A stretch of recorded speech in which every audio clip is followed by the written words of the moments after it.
Welcome to Rome, the Eternal City, and a living museum of civilizations past and present. The Pantheon, a temple dating back to Imperial Rome, is perhaps the most elegant and copied building in the world, and a structure with an astronomical connection. The Pantheon's dome is larger than St. Peter's, and in its center is an open oculus showing day and night. This temple, both open and enclosed, is an astronomical instrument, a type of solar quadrant.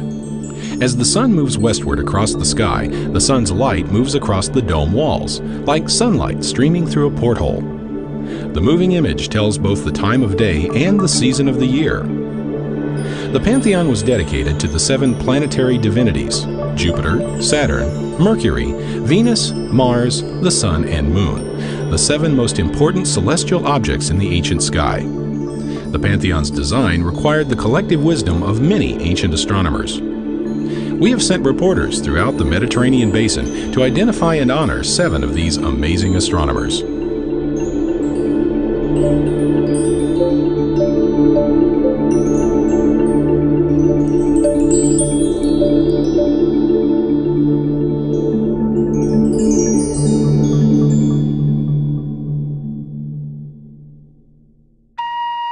Welcome to Saqqara, home of the world's oldest major stone structure and Egypt's first Great Pyramid.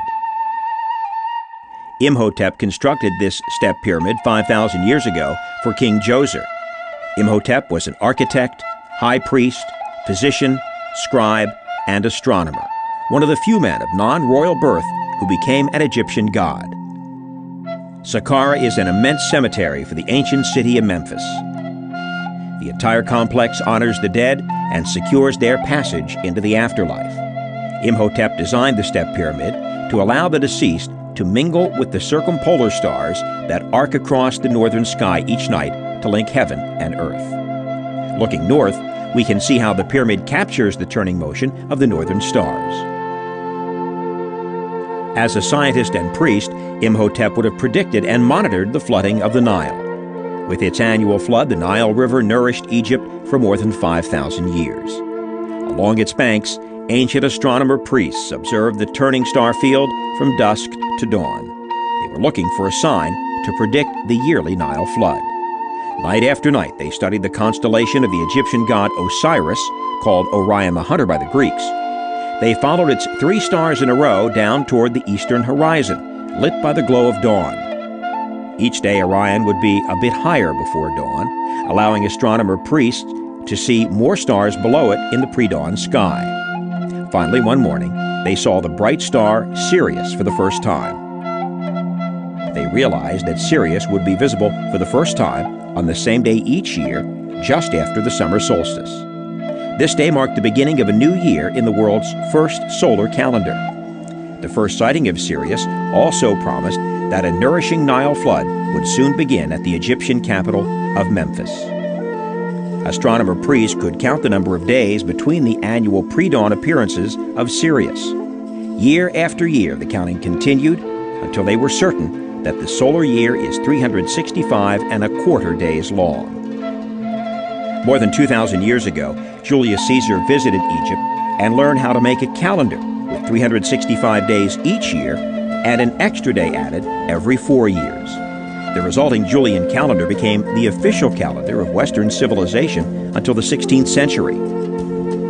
For his discovery of the solar year and the use of astronomy to design pyramids and predict the Nile flood, we honor Imhotep, representing the Egyptian astronomer priest as our first amazing astronomer of antiquity.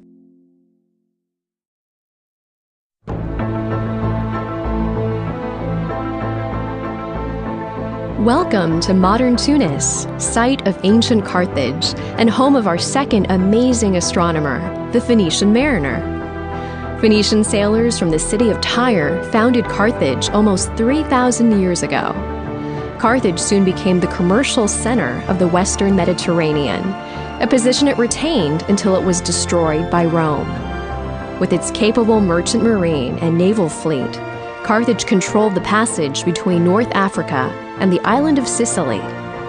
But its sailors explored far beyond these waters. On the Temple of Baal Hammon in Carthage, there was an inscription which began, The voyage of Hanno, king of the Carthaginians, to the Libyan regions of the earth, beyond the Pillars of Hercules. The text goes on to describe Hanno's journey through the Strait of Gibraltar, known at the time as the Pillars of Hercules, and along the west coast of Africa around Cape Verde and perhaps to the equator. By day, Phoenician sailors navigated using landmarks along the coastline. By night, they became astronomers using the Phoenician star, also called the North Star in Ursa Minor, the constellation of the Little Bear. They knew that this star would always be in the northern sky, so they kept the North Star starboard to their right when they wanted to sail west. In contrast, if they wanted to sail eastward, they oriented their ship so that the North Star would be to their left, on the port side. Other cultures gave the name Phoenike to the Ursa Minor constellation pattern. The voyages of Hanno illustrate how Phoenician navigators sailed around Africa, discovering distant settlements on the western coast of the continent. They may also have reached the British Isles. When they sailed north toward England, sailors would see the North Star rising over their bow. As they turned south, the North Star would be behind them and would sink lower in the sky as they neared the equator. For his skill in using the stars to explore new worlds, we recognize Hanno, representing all Phoenician mariners, as one of the amazing astronomers of antiquity.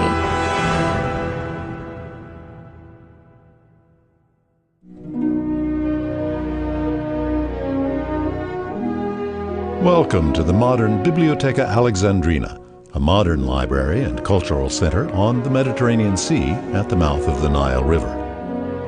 This library was built on the site of the ancient Royal Library of Alexandria. At the time of Imperial Rome, this library was the largest in the world with an estimated 500,000 scrolls. The works of Aristarchus of Samos, our next amazing astronomer, were archived here. Aristarchus was the first scientist to explain both the Egyptian solar calendar and the role of the pole star in navigation. Aristarchus knew that the Earth was a sphere, a curved globe rather than a flat plane. Although his maps showed little beyond the lands surrounding the Mediterranean, he believed that his world was part of a giant turning globe. To understand Aristarchus's explanation, imagine we could observe the stars from inside the Earth, seeing the constellations through the ghosted continents. The pole star lies directly over the Earth's north pole. Slowly, the Earth turns eastward, and we see that the Earth's north pole does not move, and the pole star does not move either.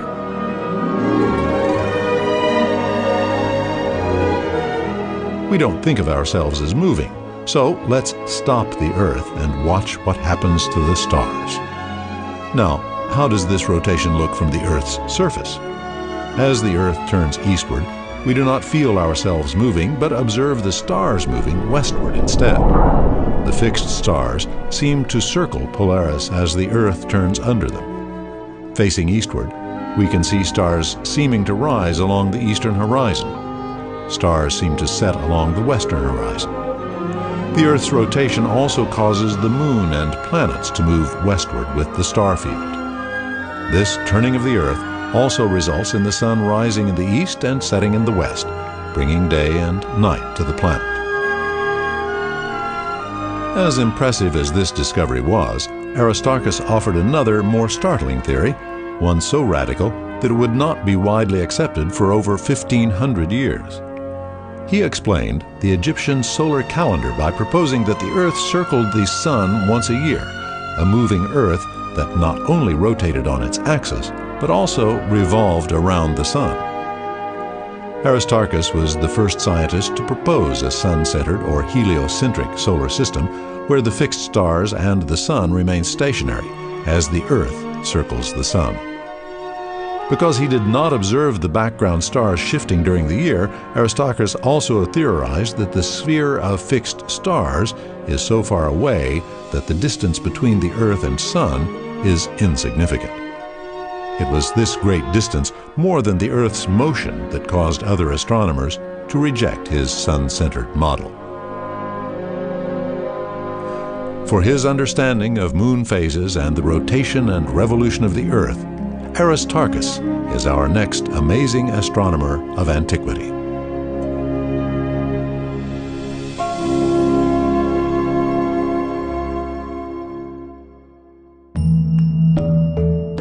Welcome to Athens, capital of ancient Greek culture and civilization. The Parthenon on top of the Acropolis faces east to capture the first light of the rising sun each day.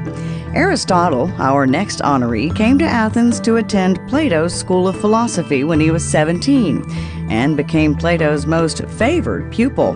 His training focused on philosophical speculation rather than direct observation.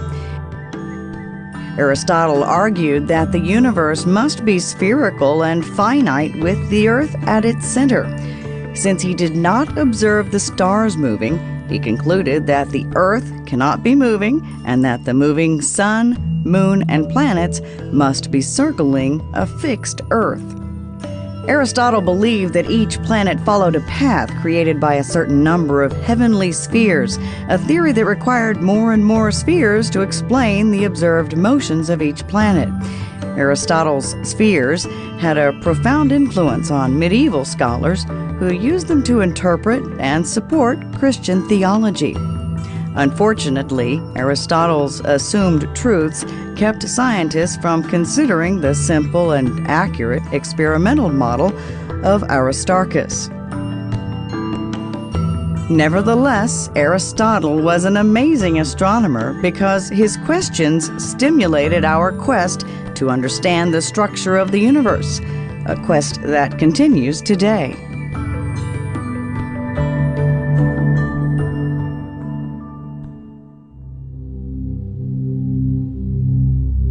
Welcome to the ruins of Cyrene in eastern Libya.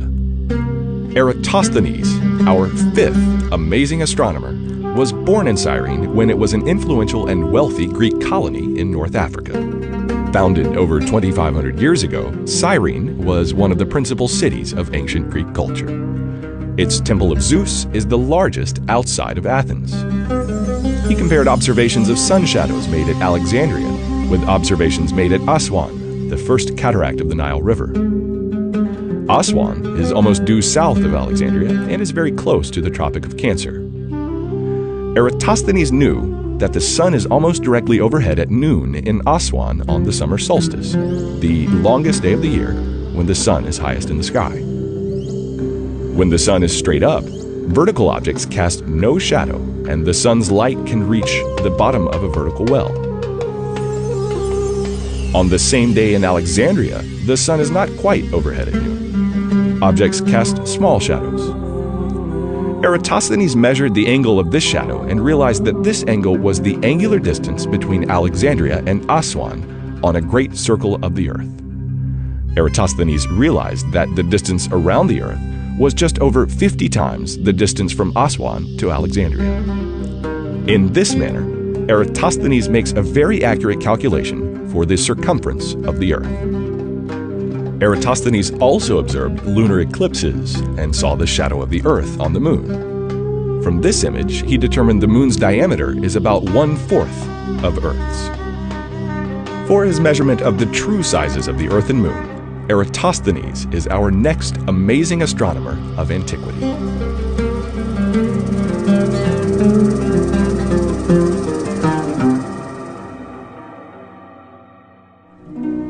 Welcome to Naples, Italy, home of the National Archaeological Museum. Inside is a Greek sculpture of the god Atlas carrying a globe on his shoulder. It is not an Earth globe, but a globe of the star field. This very accurate celestial globe is probably based on the star map of Hipparchus, our next amazing astronomer. We can imagine this celestial globe all around us. The constellations mapped by Hipparchus cover all of the sky that could be seen from the Mediterranean. He cataloged all the zodiac patterns, the constellations near the North Pole, and many other patterns throughout the sky. Using the astrolabe he invented, Hipparchus produced the first accurate star map with over 850 stars, ranked on the brightness scale we still use today. The Hipparchus globe also shows the celestial equator, a great circle in the sky lying directly over the Earth's equator, as well as the zodiac path marking the sun's position each day of the year. The sun is at this intersection on the vernal equinox in March of each year. Over 2,000 years ago, a cargo ship sailing from Rhodes to Rome sank with its cargo of luxury items, and among the statues and vases was an incredible astronomical device called the Antikythera mechanism. Crusted over by 2,000 years at the bottom of the sea, it is difficult to see the traces of gear wheels and written scales. X-rays show the remains of at least 30 interlocking wheels turned by a hand crank. On the front of the mechanism are two metal dials, one inside the other, showing the zodiac and the days of the year. Metal pointers indicate the positions of the sun, the moon, and the 5 planets visible to the naked eye on a given date. When the crank is turned, all the gears start to move.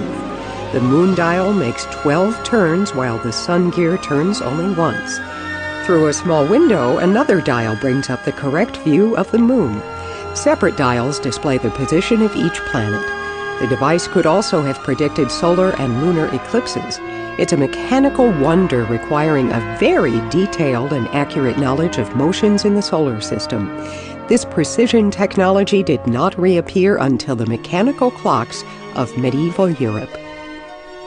The accurate astronomy in this device is based on knowledge compiled by Hipparchus and taught to his followers on Rhodes.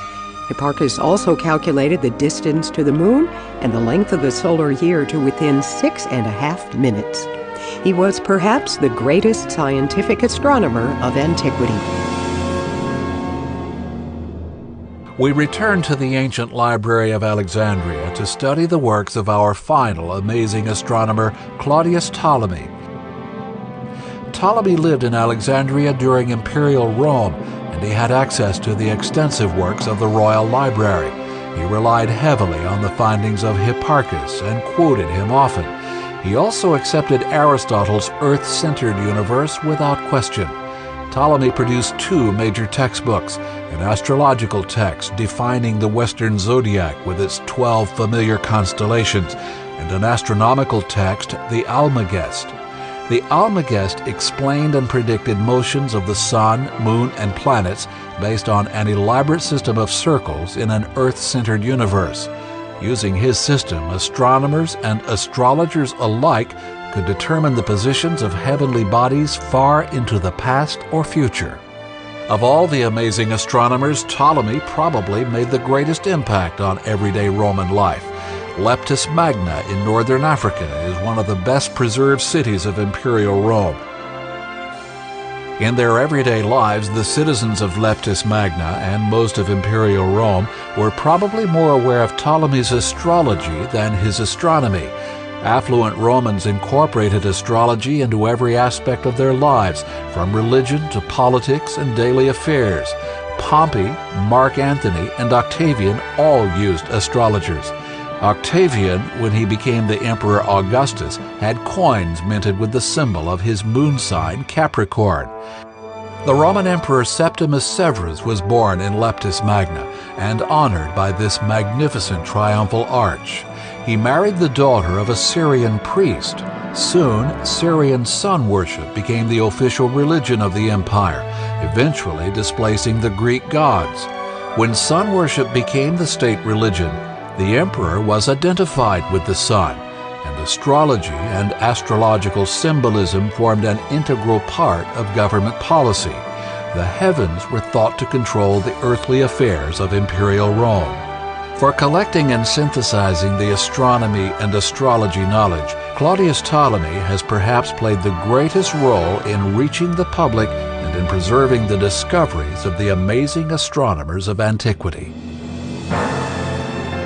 7 astronomers and 7 amazing contributions. The Egyptian astronomers like Imhotep, who developed a solar calendar. The Phoenician Hanno, who sailed by the stars. Aristarchus with his sun-centered solar system. The philosopher Aristotle. Eratosthenes, who measured the Earth's size. Hipparchus with his eclipse tables and star maps. And the astronomy writings of Claudius Ptolemy. their legacy would extend through the Dark Ages to the present. At the museum's George Observatory, visitors enjoy a beautiful starry night, almost as dark and clear as the heavens of antiquity, with star patterns and motions unchanged in thousands of years. Every day we use ancient astronomy, watching sunrises, sunsets, and moon phases, counting days, months, and years, predicting the seasons and eclipses, and gazing at the stars overhead, all a legacy of the amazing astronomers of antiquity.